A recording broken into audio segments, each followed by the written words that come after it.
Bom dia a todos os irmãos, um bom sábado. Bom sábado. Nós louvamos a Deus pelo privilégio de pertencermos ao povo dele e podemos nos reunir de maneira toda especial para louvar o seu santo e grandioso dia de sábado. Irmãos, eu gostaria, antes de nós abrirmos a palavra de Deus, eu gostaria de ler uma mensagem aqui como apêndice de tudo que eu falei nessa semana. Eu tenho uma postura um tanto diferente, didaticamente falando. Alguns pensam que os assuntos polêmicos é melhor que nós não os tragamos a público porque podem gerar discórdia. Eu tenho uma postura um pouquinho diferente. Hoje, com a internet, com os meios de comunicação avançados, os arquivos todos abertos, eu presumo que se eu não falar para a minha igreja o que está acontecendo e ela souber disso de outras fontes, poderia ser pior. É como um pai que vai ensinar sexo para o seu filho. Se você não conversar sobre sexo com seu filho, ele vai aprender na rua de uma maneira não muito ortodoxa. Então é melhor que você mesmo fale e pare de ficar usando eufemismos. E os irmãos sabem que eu estou dando algumas respostas diretas aqui, estou citando nominalmente ao site adventistas.com. Já falei um bocado de coisas ontem, anteontem, e para aqueles que não vieram, eu gostaria de terminar dizendo um texto de Ellen White que para mim é uma profetisa inspirada por Deus.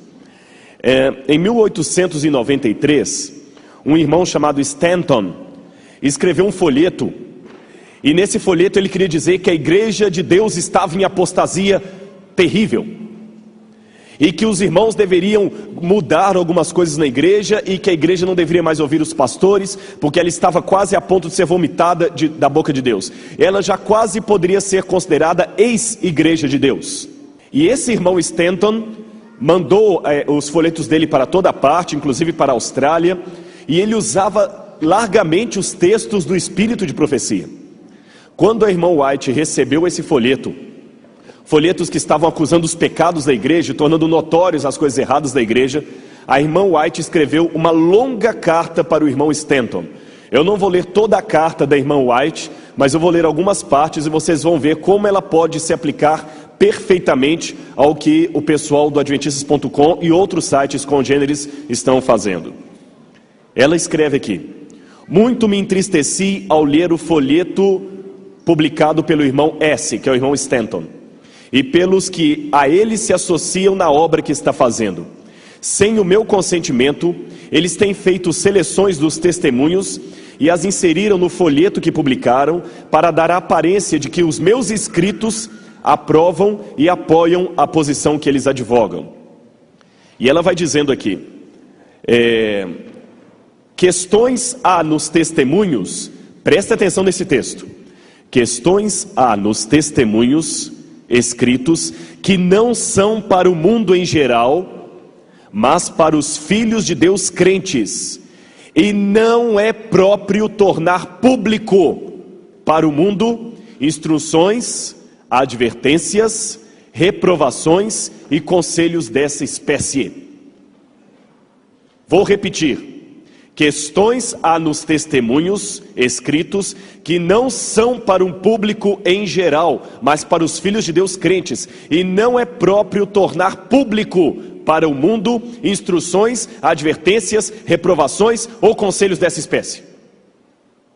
Então não tem justificativa ficar publicando na internet acusações contra a igreja, testemunhos que Ellen White escreveu que eram para ser resolvidos aqui, publicando na internet. Os irmãos sabem que o pastor Luiz, que é o evangelista da Associação Paulista Central, está fazendo um lindo trabalho na cidade de Arthur Nogueira, a ponto de conseguir um templo católico para pregar a mensagem de Deus dentro do templo católico. E por causa de uma mensagem publicada no site adventistas.com, o professor Narciso sabe disso porque é da mesa, o senhor ficou chateado, alguém pegou e falou assim: olha, o que estão publicando contra a igreja católica, chamando que nós somos pagãos, e aquele senhor pediu o templo de volta, e muitas almas deixaram de ouvir a mensagem de Deus por causa do adventistas.com. O sangue dessas pessoas cairá sobre o editor Hermelindo S. Robson Ramos. Embora tivesse mensagens destinadas às grandes multidões que o acompanhavam, os testemunhos também tinham uma luz especial que deveria comunicar apenas ao povo de Deus. Continuando, Era uma tradição de sagrada confiança, esses homens, tornar público aquilo que Jesus determinara que fosse conservado em segredo. Eles publicam isto a outros, trazendo sobre a causa da verdade vergonha e prejuízo. No folheto publicado pelo irmão S. e seus companheiros, ele acusa a igreja de Deus de ser Babilônia e insiste que haja separação da igreja. Justamente o que estão fazendo. Eu ia mostrar para os irmãos aqui, acabei esquecendo. Esta semana eles pegaram a capa da revista Adventista, onde estava dizendo assim: deixou a igreja remanescente de ser o povo de Deus, e escreveram embaixo: sim, ela deixou. E uma nota do lado: publique esse folheto. E vem sites assim: um ex-ancião da ex-igreja de Deus, etc, etc, etc. Esse irmão, para mim, no mínimo, não deve conhecer essas passagens, porque se ele conhece essas passagens e faz o que faz, essa pessoa está cometendo um risco à sua própria salvação. Continuando aqui, eu esqueci de mencionar, eu estou lendo o livro Testemunhos para Ministros e Obreiros Evangélicos. Eu comecei na página 32 e estou lendo alguns parágrafos. Não tem Deus uma igreja viva? Sim, ele tem uma igreja, mas esta é a igreja militante, não a igreja triunfante. A igreja de Deus na terra será imperfeita, mas Deus não destrói a sua igreja por causa da sua imperfeição. Tem havido, preste atenção nisso, tem havido e haverá os que se acham possuídos de zelo, mas não de entendimento, os quais desejam purificar a igreja e desarraigar o joio do meio do trigo. Mas Cristo proveu luz especial quanto à maneira de tratar com os que erram e com os inconversos na igreja. Ao mesmo tempo que o Senhor traz para a igreja os verdadeiros convertidos, Satanás traz para a sua comunhão pessoas não convertidas. Enquanto Cristo semeia a boa semente, Satanás semeia o joio. Duas influências oponentes se exercem continuamente sobre os membros da igreja. Uma influência opera a favor da purificação da igreja, outra a favor da corrupção do povo de Deus. Continuando. Embora existam males na igreja e tenham de existir até o fim do mundo, a igreja desses últimos dias há de ser a luz do mundo poluído e desmoralizado pelo pecado. Amém? A igreja débil e defeituosa, precisando ser repreendida, advertida e aconselhada, é o único instrumento na terra ao qual Cristo confere sua suprema atenção. No mundo só existe uma igreja que presentemente se acha na brecha, tapando o muro e restaurando os lugares assolados. Todo homem que chamar a atenção do mundo e de outras igrejas para esta igreja, denunciando-a como Babilônia, está trabalhando de acordo com aquele que é o acusador dos nossos irmãos. Será possível que dentre nós se levantem homens que falem coisas perversas, propagando os mesmos sentimentos que Satanás deseja ver disseminado no mundo, com referência aos que guardam os mandamentos de Deus e têm a fé em Jesus? Os que se põem, melhor dizendo, a proclamar uma mensagem sob responsabilidade pessoal.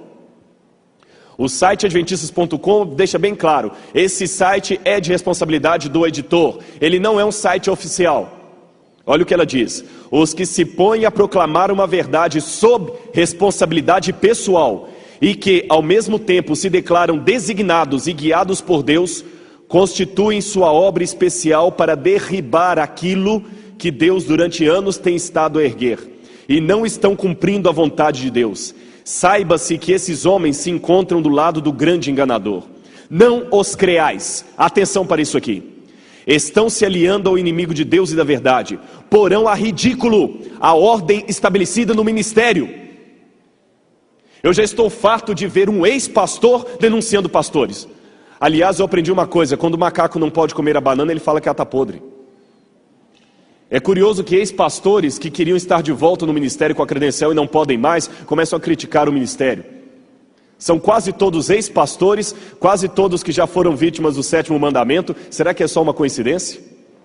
Vítima ou culpados do 7º mandamento? São esses que estão levantando contra a igreja.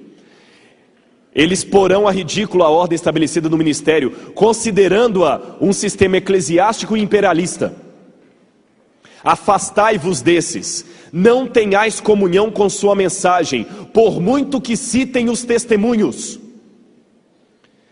e atrás deles busquem entrincheirar-se. Não os recebais, pois Deus não os incumbiu desta obra. O resultado semelhante será incredulidade nos testemunhos, e no limite do possível tornarão sem efeito a obra que por anos tenho estado a fazer. E é isso que eles estão colocando, incredulidade nos testemunhos, porque eles falam com você que o que está publicado pela CPB foi adulterado, que Ellen White não disse isso, que foi corrompido pela secretária de Ellen White. Eles estão sendo usados por Satanás para colocar dúvidas contra o espírito de profecia, e não estão percebendo isso.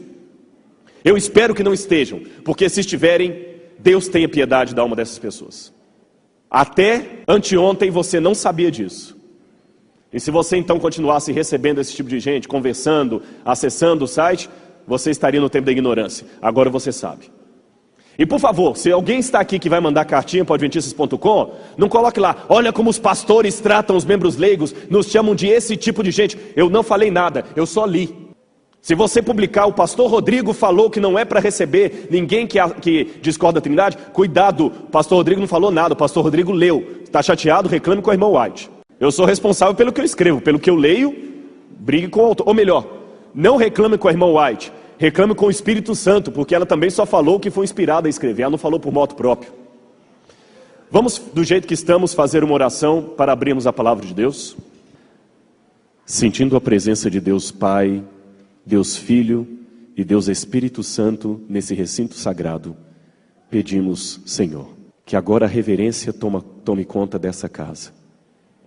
Que crianças, adultos, jovens, todos sintam nesse momento que estão na Tua presença. Que ao abrirmos a Tua palavra, o façamos com temor e tremor e reverência, pois o Senhor irá falar conosco através da Bíblia. E nós pedimos esta bênção em nome de Jesus. Amém, Senhor. Eu gostaria de convidar a todos a que abrissem sua Bíblia comigo no Evangelho de Mateus, capítulo 23, versos 37 em diante. Jesus um dia estava voltando em Jerusalém, talvez pela última vez enquanto estava aqui no mundo. E ele subiu no alto do Monte das Oliveiras. E lá de cima do Monte das Oliveiras, essa foto foi tirada de cima do Monte das Oliveiras, ele contemplou a cidade. Aqui você tem os muros da cidade velha, nem toda a parte dele é do templo de Cristo, evidentemente.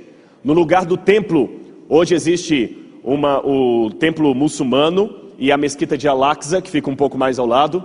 E Jesus viu isso aqui, evidentemente não com esses prédios modernos, mas ele viu aqui o templo e o povo caminhando em torno do templo. E Jesus olhou para Jerusalém e começou a chorar.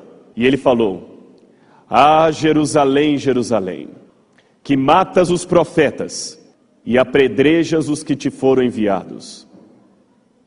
Quantas vezes eu quis te reunir, quantas vezes eu quis reunir os teus filhos, como a galinha ajunta os seus pintinhos debaixo das asas, e vós não o quisestes. Eis que a vossa casa ficará deserta. Declaro-vos que desde agora já não mais me vereis, até que venhais a dizer: bendito o que vem em nome do Senhor. Abra sua Bíblia agora em Lucas, capítulo 19, 41 e 42, que Lucas também menciona esse lamento de Jesus. Lucas 19, 41 e 42. Contemplando a cidade, assim diz a Bíblia, quando ia chegando, vendo a cidade, chorou. Deixe-me explicar esse chorou de Jesus. Aqui no Ocidente nós somos treinados a esconder os nossos sentimentos. Desde criança, homem não chora. Choro é ruído.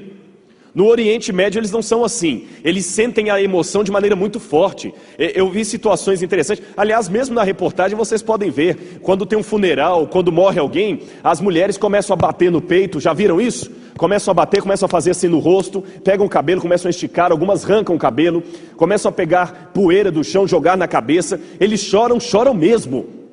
Não é um choro artificial de novela, aquela lágrima caindo aqui. É um choro de dor mesmo, de angústia, quase uma catarse. Então, quando diz que Jesus chorou, eu não imagino daquela maneira ocidental, Jesus derramando uma lágrima e com voz de frequência modulada, falando, ó Jerusalém. Não, Jesus estava soluçando. Leia no livro Desejado de Todas as Nações, a descrição que Ellen White faz dessa cena. Os discípulos que estavam com Jesus, os seguidores, ficaram até assustados. E ele, com lágrimas, com a voz embargada, de novo falou assim, ah Jerusalém, se conheceras por ti mesma, ainda hoje, o que é devido à tua paz. Mas isto agora está oculto aos teus olhos, pois sobre ti virão dias em que teus inimigos te cercarão de trincheiras por todos os lados e te apertarão cerco, e te arrastarão, e aos teus filhos de dentro de ti, e não deixarão em ti pedra sobre pedra, porque não reconheceste a oportunidade da tua visitação.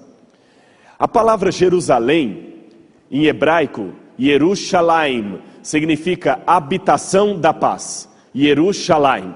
Jesus fez um trocadilho. Ó Yerushalayim, ó habitação da paz. Se você soubesse o que vai acontecer com a sua paz. Jesus viu o templo e Jesus sabia o que estava acontecendo no templo. Os sacerdotes estavam corruptos, o povo estava corrupto, o povo estava tendo uma religiosidade só de plástico. Só de plástico. Havia sim uma aparente religiosidade, mas ela era misturada de paganismo.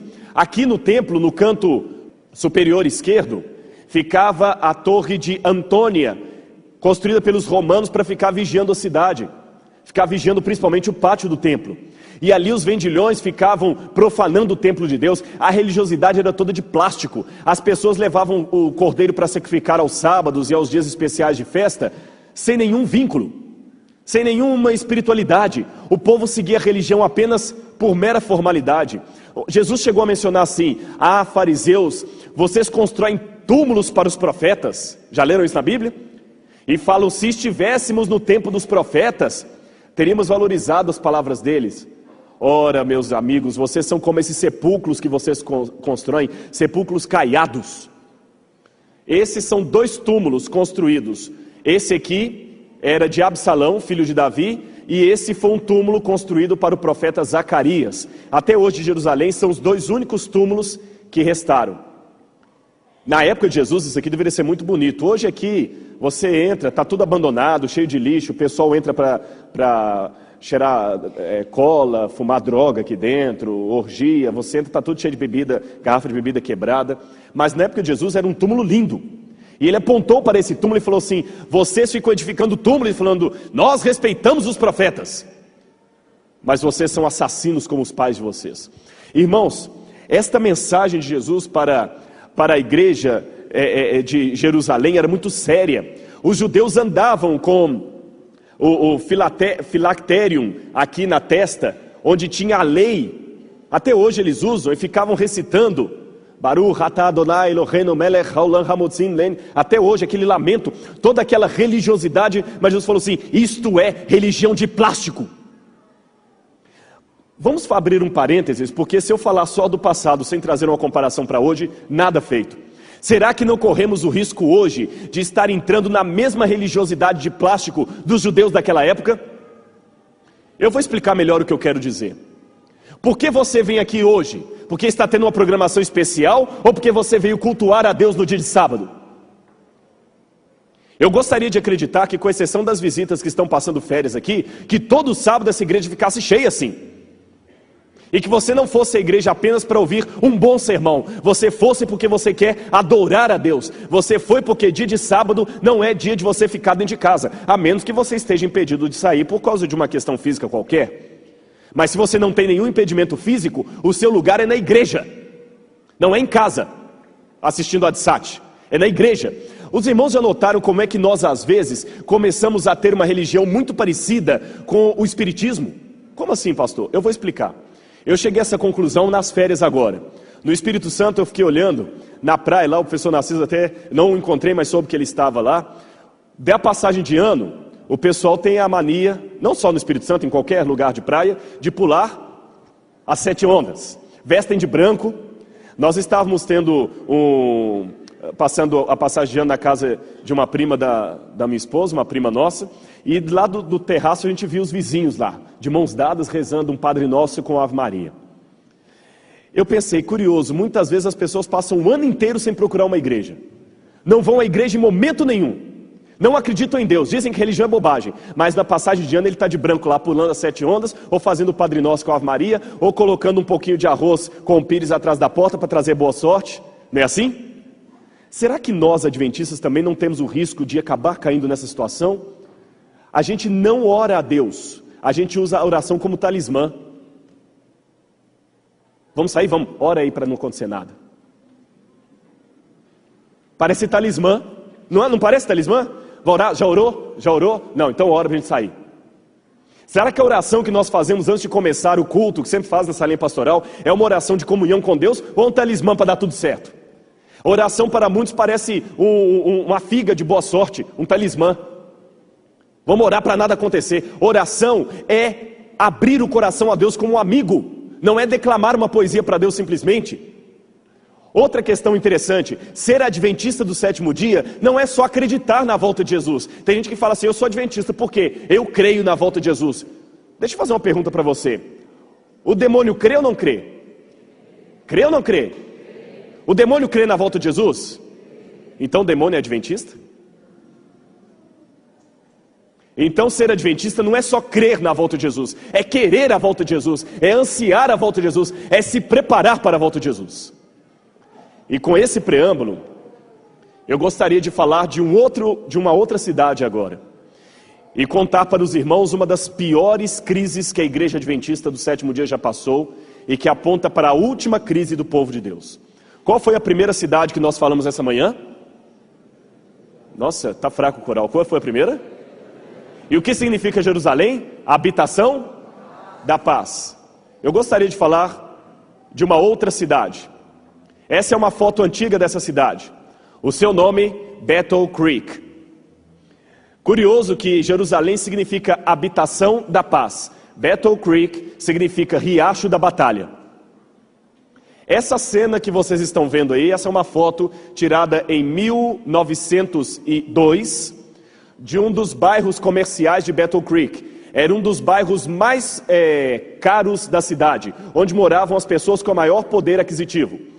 A maior parte das pessoas desse bairro eram adventistas do 7º dia.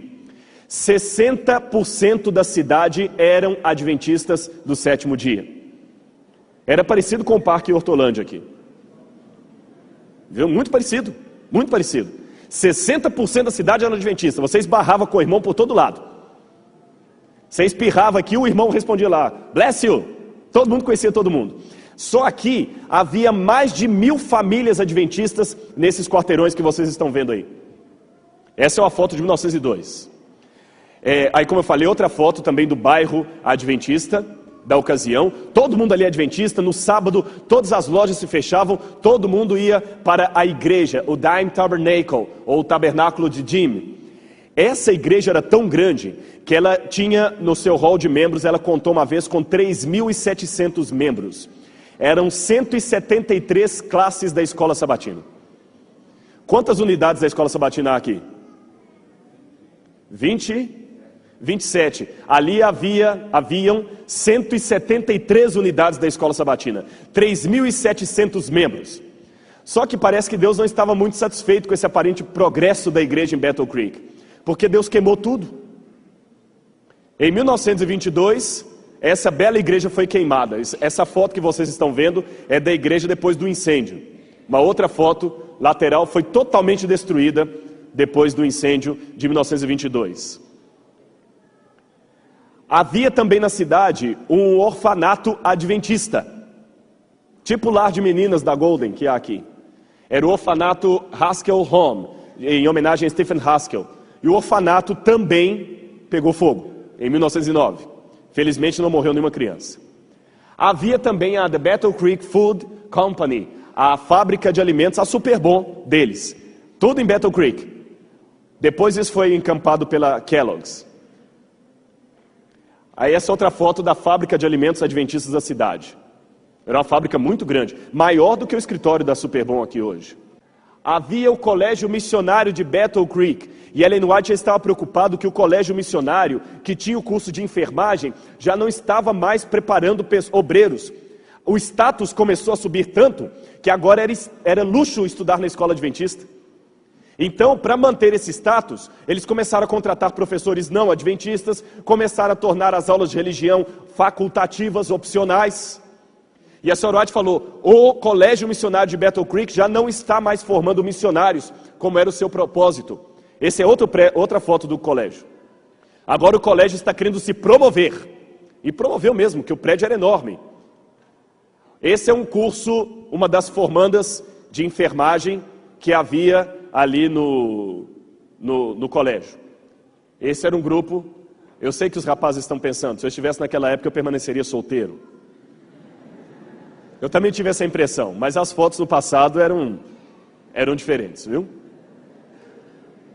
Havia também na cidade de Battle Creek os escritórios da Review and Herald, que era a casa publicadora brasileira dos Estados Unidos. Gostou? Esse aqui foi bonito, né? A casa publicadora brasileira dos Estados Unidos. A Review and Herald tinha os seus escritórios ali, só que a Review and Herald estava numa crise financeira muito grande, a tal ponto que a senhora White fala que a Review and Herald não estava mais obedecendo os planos de Deus. Ela começou a publicar para ganhar dinheiro, propaganda de cigarro, propaganda de bebida alcoólica, romance e, segundo uma fonte, até material pornográfico. Ellen White chegou a dizer, aqui eram os trabalhadores na Review and Herald, na época, estão vendo aqui alguns homens sentados, eles estavam montando os tipos, naquela época eles montavam os tipos. Ellen White chegou a dizer, todo o céu está indignado com o espírito que por anos tem se revelado em nossa casa publicadora de Battle Creek. O conteúdo era tal que Ellen White temia que os funcionários fossem afetados pela leitura casual dos tipos. Lewis Walton diz que era possível que havia até coisa pornográfica ali, então ela temia que eram coisas tão absurdas que estavam sendo publicadas pela nossa editora, que enquanto os rapazes estavam montando o tipo ali, eles iam lendo e ficavam excitados. Olha que crise a igreja estava enfrentando nessa época. Com outro detalhe, desde 1888, que teve o problema da justificação pela fé, a igreja entrou num caos tremendo. Foram 16 anos de crise para a igreja adventista. E a profetisa de Deus, Europa, depois para a Austrália. E lá da Austrália ela ficava mandando cartas de repreensão. Ela chegou a falar uma vez para o pastor Butler, que era o presidente da Conferência Geral, do jeito que você está agindo, a Conferência Geral não pode ser a voz de Deus para o seu povo. Durante aquele período. Depois eu quero esclarecer, ela falou, hoje a Conferência Geral voltou a ser a voz de Deus para o seu povo. Que tem gente que pega só esse texto isolado para desconsiderar a Conferência Geral. Agora o grande orgulho da cidade eu ainda não mostrei. O principal não era o orfanato, não era o college, não era o escritório da Conferência Geral. O principal era o sanatório adventista de Battle Creek. Eu lembro que quando eu tive aula de história da igreja, eu tinha um professor que ele não era brasileiro. E ele não falava muito bem português. E ele falou com a gente assim, temos para o ano de 1902 o incêndio do sanitário adventista de Battle Creek. E eu lembro que eu levantei a mão e falei, professor, sanitário é banheiro. Ele falou, que amor, foi tudo. Mas se eu confundir aqui, por favor, viu que em inglês eles falam sanitarium, mas sanitarium em inglês é sanatório em português, é o hospital. Esse belo hospital que hoje não existe mais, essa parte do prédio existe ainda. Hoje é um órgão do governo. Quando eu estive lá eu não consegui entrar. Alguns falavam que era do FBI, outros falam que é outra coisa, nem sei, o pessoal também inventa muito. Mas essa parte que hoje está toda destruída, isso aqui ainda existe ainda. Esse belo prédio na Avenida Washington, na Rua Washington, ficava de frente para o tabernáculo de Battle Creek. Esse prédio, esse era o corpo de médicos, e esse médico que está aqui no meio não é o professor Narciso. É o homem responsável por toda aquela estrutura, um gênio chamado John Harvey Kellogg. Eu não sei se essa foto está muito nítida para vocês que estão lá atrás. Mas estão vendo aqui quantos funcionários e pacientes do hospital de Battle Creek? Isso apenas era uma parte deles. O hospital estava tão famoso que a rainha da Inglaterra um dia saiu da Inglaterra para vir ser operada por Kellogg no hospital adventista de Battle Creek. E esse aí está John Harvey Kellogg, que eu já falei não é o professor Narciso. Ele está tentando entender por que eu estou falando, mas vocês entendem, né? John Harvey Kellogg era um homem brilhante, inteligentíssimo, muito culto. Ele era tão inteligente, que ele tinha capacidade de usar 2 secretárias ao mesmo tempo, e enquanto ele ditava para uma carta em alemão, pastor Geraldo, para outra, ele ditava a página do livro que ele estava escrevendo. Então ele ditava uma frase em alemão, enquanto essa estava datilografando, ele virava para outra e ditava uma linha do livro que ele estava escrevendo. Virava para cá, outra linha em alemão, virava para cá, outra linha em inglês do livro que ele estava escrevendo. Era brilhante demais. O Dr. Kellogg, ele chegou a realizar, eu tenho as anotações aqui, o Dr. Kellogg chegou a realizar mais de 22 mil cirurgias. E 98% dos seus pacientes sobreviveram. Só 2% de óbito. Eu sei que há médicos aqui no nosso meio. Imagine um médico daquela época com 22 mil cirurgias no seu currículo e apenas 2% de óbito. Numa época em que a medicina não estava tão avançada como hoje. Kellogg chegou a inventar aparelhos médicos. Ele tinha uma inteligência fantástica. Ele operava por ano, às vezes 200 pessoas, 200 cirurgias por ano. Isso dá uma média de quase uma cirurgia por dia. É muita coisa. Um homem brilhante, muito culto. Ele formou, e curioso, o Dr. Kellogg também foi o responsável pelo protótipo que inventou o Corn Flakes. E hoje você deve conhecer uma marca muito famosa ligada ao Dr. Kellogg, que são os sucrilhos Kellogg's. Ou como disse alguém, o sucrilho assassino, o serial killer. Os sucrilhos do Dr. Kellogg. Esse brilhante homem, que conviveu com a irmã White, que era culto, que era inteligente, que eu falei com vocês, ele dava cirurgiões e médicos que estão em nosso meio. Numa época em que a cirurgia plástica, eu não sei quando começou a cirurgia plástica a se desenvolver, mas numa época que, se ela existisse, estava ainda nos seus primórdios, o Dr. Kellogg operava e fazia pontos tão minúsculos que quase não aparecia cicatriz. Quase não aparecia cicatriz, de tão minúsculos que eram os pontos que ele dava num pós-operatório. Então ele era mundialmente famoso. Eu falei, a rainha da Inglaterra veio para ser operada com ele. Esse homem começou a crescer, e começou a crescer o hospital em torno dele. E ele falou, devemos ter progresso. E quando a irmã White falava assim, não, nosso hospital tem que ser pequeno. Nossos colégios têm que ser pequenos. Não, tem que ser grande, nós temos que conseguir o mundo. Ellen White está muito acanhada. E ele começou a discordar de Ellen White. E como ele era um homem que tinha mais voz ativa do que Ellen White, ele começou a fazer mais sucesso do que Ellen White dentro da igreja. E Ellen White falou assim, a mão de Deus não está mais sobre o sanatório de Battle Creek, porque eles não estão mais obedecendo com a reforma de saúde. É um hospital muito bonito, muito conceituado, mas ele não está cumprindo o seu papel. E, irmãos, até para essa escola aqui, é uma escola linda, bela, que eu amo muito, que sempre me tratou bem quando eu vim aqui. Mas se o IASP um dia parar de cumprir com o objetivo, Deus vai lançar fogo nessa igreja aqui, e tudo isso aqui vai queimar. Então a atenção para a responsabilidade, principalmente que nós que estamos na obra temos. É isso ou não é, professor Narciso? Se nós escolas, pode ser a escola mais bonita, pode ganhar qualidade total, vai queimar tudo. Hospitais, queima tudo. E foi o que Deus fez. Ellen White falou, a mão de Deus está sobre o sanatório de Battle Creek e vai castigar o sanatório de Battle Creek com a ira de Deus. No dia 18 de fevereiro de 1902, o belo sanatório de Battle Creek amanheceu em chamas. Anoiteceu em chamas, porque foi de noite que as chamas começaram. E a Sra. White tinha tido uma visão. Ela falou, o Senhor me mostrou um anjo descendo com uma espada flamejante e colocando fogo no sanatório adventista de Battle Creek. Todo o prédio se queimou, foi reduzido a cinzas. Não sobrou nada, dia 18 de fevereiro de 1902. Esse foi o que disse a mensageira do Senhor. Ela disse assim, vocês não estão entendendo a crise, nós estamos perdendo o rumo. A igreja está buscando progresso. Nós devemos pregar a palavra de Deus.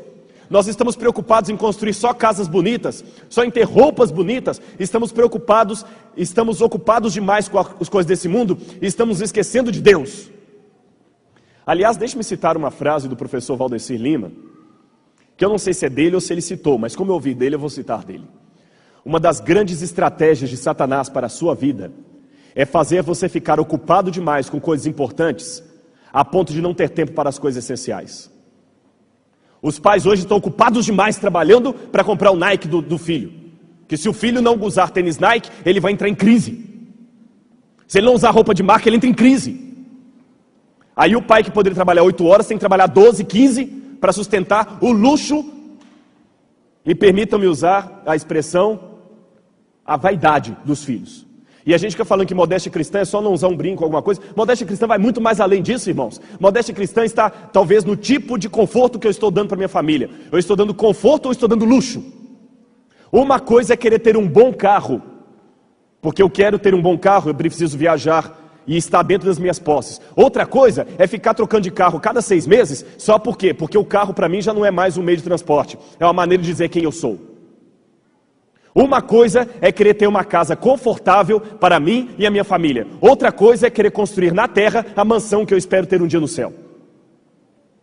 Esse é que é o problema. Uma coisa é eu querer me vestir bem, porque o meu corpo é o templo do Espírito Santo e eu me amo. Outra coisa é eu querer ficar como uma árvore de Natal, para que todo mundo perceba que eu estou aqui. Modéstia cristã vai muito além do que vocês pensam, muito além. E modéstia cristã também nas nossas igrejas, nas nossas escolas, no nosso estilo de vida.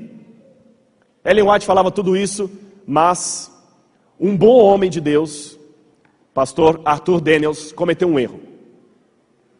O Kellogg estava tão impressionado em reconstruir o hospital, que quando ele recebeu a notícia que o hospital tinha pego fogo, ele estava na costa do Pacífico. Ele pegou um trem, foi para Chicago, e de Chicago pegou outro trem para Battle Creek. Pasmem, dentro do trem, Kellogg veio fazendo a planta do novo hospital. 3 vezes maior que o anterior. E quando ele chegou ao pastor Daniels, como eu disse, o pastor Daniels era um homem de Deus. Tanto é que Ellen White disse depois que, Daniel, você é o homem que Deus quer na presidência da Conferência Geral. Mas os homens de Deus também cometem falhas. E o pastor Daniels teve uma ideia que não foi muito feliz na ocasião. O pastor Daniels, conversando com o Kellogg, falou assim: Kellogg, a irmã White usou o livro Parábolas de Jesus, os direitos autorais do livro Parábolas de Jesus, para construir colégios na Europa, como por exemplo o colégio de Avondale, na Austrália. Por que você não escreve um livro? Você é um médico renomado. As pessoas gostam de assistir você. E de fato, quando Kellogg, essa é uma das fotos de uma das conferências que Kellogg deu dentro do hospital reconstruído. Ele andava sempre de branco, ele tinha um papagaio aqui, andava de bicicleta. Vinham pessoas do mundo inteiro para ouvir as palestras de Kellogg. Então ele falou: tá bom, eu vou escrever um livro. Você escreve, a Review and Herald publica, a gente vende e com o dinheiro constrói o hospital. Só que Kellogg começou a endeusar tanto a natureza que ele começou a ter um problema. Kellogg começou a conversar com o pastor Spicer e Kellogg começou a ter uma ideia diferente da natureza. Ele gostava tanto da natureza, dos remédios naturais, que ele falou: a natureza é tão boa que a natureza é Deus. Deus está em todo lugar. Deus na verdade não é uma pessoa. Deus é a própria natureza. Deus é a energia que toma conta de tudo. Kellogg começou a falar: Deus está na planta, então Deus é a planta. Deus também é o ar que eu respiro, Deus é a borboleta. Bom, se Deus está em tudo, inclusive em mim, eu também sou Deus. Isso é panteísmo. E quando Ellen White viu as ideias de Kellogg, Ellen White falou assim: não publiquem, não é vontade de Deus. Mas a Review and Herald, novamente desatendendo ao conselho da profetisa, publicou o livro. E quando o livro estava todo estocado para ser impresso já, as folhas estocadas e os tipos preparados, Ellen White teve uma visão. O mesmo anjo que desceu com uma espada flamejante no sanatório de Battle Creek vai agora queimar a publicadora. E dito e feito, a Review and Herald acabou se incendiando em outubro daquele mesmo ano de 1902. Esta é um desenho do jornal da época mostrando o incêndio da Review and Herald. Uma coisa curiosa, essa é uma foto do departamento de bombeiros da cidade de Battle Creek daquela época. A foto foi tirada um pouquinho recente, mas tem até um carro ali, mas o departamento é da época. E uma foto dos bombeiros tentando apagar o incêndio da editora. E um bombeiro deu um testemunho tremendo. Ele falou: eu nunca vi isso na minha profissão de bombeiro. Quando a gente jogava água no fogo, a água parecia gasolina. A gente jogava água, a água explodia. E o fogo aumentava ainda mais. Parecia que Deus queria consumir esse lugar. E queria mesmo. Irmãos, Ellen White teve uma crise tremenda na igreja. A igreja começou a dividir, pessoas começaram a sair, movimentos separatistas começaram a surgir, o espírito de profecia foi desacreditado. Ellen White falou, foi a pior crise da igreja que eu podia imaginar, o meu testemunho foi desacreditado. E ela falou, esse testemunho, essa crise, ela chamou de alfa. Vocês sabem, alfa é a primeira letra do alfabeto grego. Só que Deus mostrou para Ellen White que haveria de vir no futuro da igreja, na nossa época, uma crise muito pior do que aquela. E se aquela crise Ellen White chamou de alfa, a do fim dos tempos ela chamou de ômega. E teve uma visão que Ellen White pediu a Deus para nunca mais mostrar para ela. Sabem qual foi? Quando ela viu o diabo. Ela teve a oportunidade de ver o diabo como ele é. Ela pediu ao Senhor, Senhor, nunca mais permita que eu veja aquilo. Foi a visão que mais mexeu com Ellen White. A segunda visão que mais mexeu com Ellen White foi quando ela viu a crise final da igreja adventista do sétimo dia. Ela falou, quando eu vi o ômega, eu tremi por nosso povo. Irmãos, Ellen White viu o que nós estamos começando a enfrentar agora. E ela falou, eu tremi por nosso povo. Então eu não estou aqui para colocar panos quentes, não. A crise é tremenda. O que ela profetizou que iam vir na igreja? Problemas doutrinários. Dúvidas em relação ao espírito de profecia. E realmente eu estou acabando de mostrar a vocês. Quando publicam na internet que o espírito de profecia não é digno de confiança porque não é original, estão colocando dúvidas sobre o espírito de profecia. Movimentos separatistas, crise de identidade. Irmãos, quando nós não sabemos quem nós somos, nós perdemos a nossa identidade. Muitas escolas adventistas, muitos hospitais, muitas igrejas, muitos membros estão fazendo acordos com o mundo porque nós estamos esquecendo de quem nós somos. Aproveitando que eu estou numa escola. Você que é um professor do IASP, ou de outra escola que está aqui, você é apenas um professor adventista de uma escola adventista, ou você é realmente um adventista do sétimo dia? Você, quando está dando aula, você sabe o que é integração fé e ensino? Ou é uma coisa que você nunca ouviu falar? Ou sim, ouviu falar por alto? Você que é professor, você já leu pelo menos uma vez na vida o livro Educação? O livro Conselhos aos Pais, Professores e Estudantes? Você já estudou esses livros? Você que é professor adventista, você tem condição de dar um estudo bíblico de cor? Se você não sabe responder positivamente a alguma dessas perguntas, faça um favor para a obra. Ou mude de vida, ou peça demissão. Porque ser um professor de uma escola adventista não é só ser adventista e ter um diploma. Tem que saber o que é integração fé e ensino. Eu tenho que saber o que eu posso ensinar, o que eu não posso, o que é filosofia da educação adventista. Você que é um membro da igreja, você apenas acredita na volta de Jesus, ou você deseja a volta de Jesus? Irmãos, nós temos que parar de ficar dando eufemismos para as coisas, nós temos que chamar o pecado pelo nome. Vocês estão com a lição da escola sabatina aí? Deixa eu fazer uma pergunta, quantos adventistas tem no Brasil? Alguém sabe? 1.200.000 membros na igreja. Abra a lição da sua escola sabatina naquela página de frente ali onde tem a tiragem da lição. Abram aqui na frente na página lição onde tem o índice. Logo abaixo do índice você tem a tiragem aqui. Qual a tiragem da lição da escola sabatina? 106.000. Isso aqui dá menos, ou quase 10%.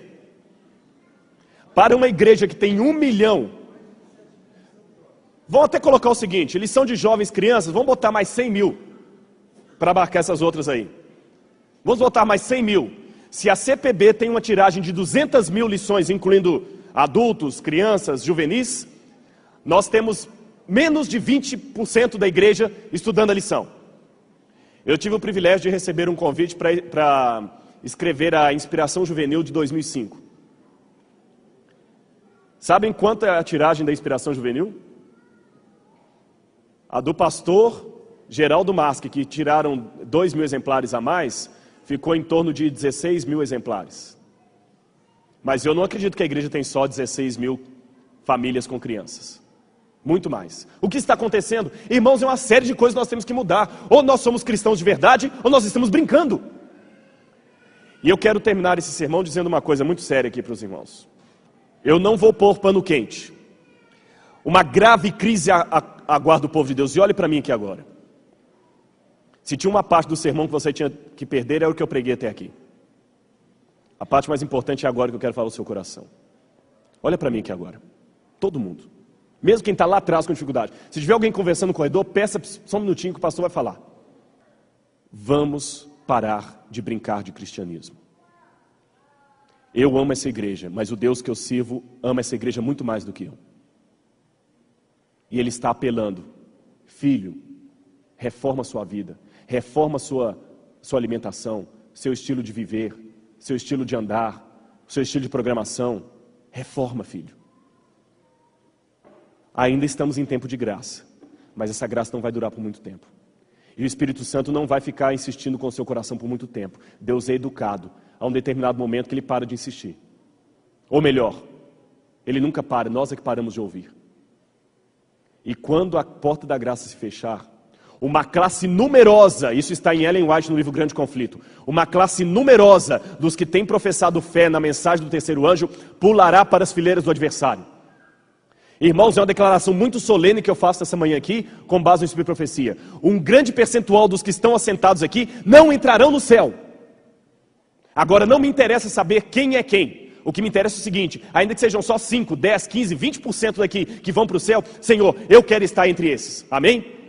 Coloque na sua cabeça, Senhor, nem que eu seja o último a entrar no céu, eu vou entrar lá. Nem que seja rasgado, esfolado, machucado, eu vou entrar. E eu digo para vocês, essa igreja estará prestes a cair, mas ela não cairá, porque Deus tem um remanescente aqui dentro. Um remanescente que não está brincando com a sua salvação.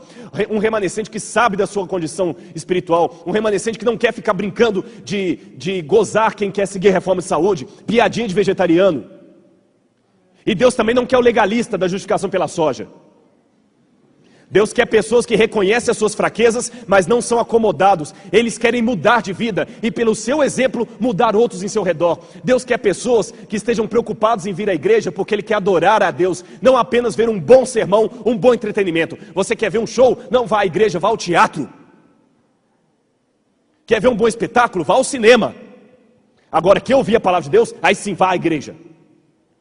Vá à igreja, ore a Deus, clame a Deus. Pastor, mas às vezes o púlpito não é muito forte. Não interessa, você vem para adorar a Deus. Nem que você venha só para cantar e sair. Venha para adorar a Deus. Porque a crise está se aproximando ferrenhamente. Um dia eu vou dar uma palestra para vocês aqui sobre decreto dominical. Eu não posso falar que ele sairá no ano que vem. Eu não tenho data para isso. Mas eu tenho condições políticas no mundo para que o decreto saia em menos de um ano. Olha o que está acontecendo e nós estamos dormindo. Agora, para finalizar, eu queria convidar a Gabriela e a Mariana para cantarem um hino. E eu queria que vocês prestassem atenção nesse hino. Por favor, não saia não. Se você ficou até aqui, não crie aquele mau hábito de o pastor terminou de falar, eu levanto e saio. O hino final também faz parte do culto. É uma maneira de louvar a Deus. E esse hino que elas vão cantar, eu ouvi ontem. E eu as pedi para cantar aqui. Porque ele fala justamente da pergunta que todos nós fazemos. Sabem qual? Jesus, até quando? Até quando, Senhor, nós vamos ficar aqui? Quando será que nós vamos poder olhar para as nuvens do céu e ver o nosso Salvador voltando? Com toda reverência, ouça as perguntinhas que essa garotinha vai fazer em canção, porque são as perguntas do coração desse pregador. E oxalá sejam as perguntas também do seu coração.